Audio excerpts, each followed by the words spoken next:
इंदापूरमध्ये nature delight डेअरीवर छापा टाकला गेलाय। केंद्रीय पथकानं ही छापेमारी केली आहे। पुणे जिल्ह्यातील इंदापूर तालुक्यातील नेचर डिलाइट डेअरीवरती सरकारी यंत्रणेचा छापा टाकलेला आहे। सकाळी 6 वाजल्यापासून छापा सुरू आहे। नेचर डिलाइट डेअरीचे मालक अर्जुन देसाई यांच्या निवासस्थानी देखील केंद्रीय छापा हा टाकण्यात आलाय।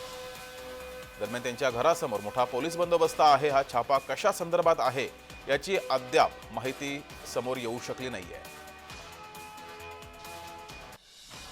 राज्यभरामध्ये अनेक दूध प्रकल्प असलेल्या डेअरींवरती केंद्रीय यंत्रणेकडून छापेमारी सुरू करण्यात आलेली आहे। काल फलटण येथील गोविंद या डेअरीवरती देखील सरकारी यंत्रणेकडून छापेमारी सुरू होती।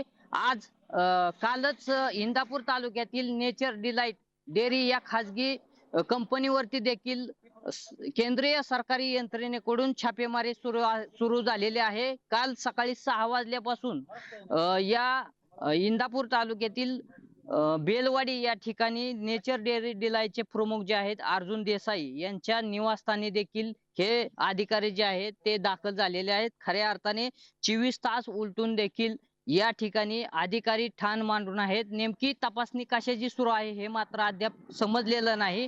मात्र सध्या या खाजगी डेअऱ्या ज्या आहेत या डेअऱ्यांवरती केंद्रीय सरकारी यंत्रणेकडून जी छापेमारी सुरू आहे यामध्ये आता नेमकं काय उघड होणार हे पाहणं देखील महत्वाचं आहे। खऱ्या अर्थाने आता या खाजगी डेअरींवरती जी सरकारी यंत्रणेची छापेमारी सुरू आहे यामुळे राज्यभरामध्ये मोठी खळबळ उडालेली आहे। खऱ्या अर्थाने आता सर्वत्रच पोलीस बंदोबस्त मोठ्या ठिकाणी तैनात केल्याचं आपल्याला पाहायला मिळत आहे। यामुळे आता या यंत्रणेच्या तपासामध्ये नेमकं काय उघड होणार हे पाहणं देखील महत्वाचं ठरणार आहे। नवनाथ बोरकर, जय महाराष्ट्र न्यूज, इंदापूर।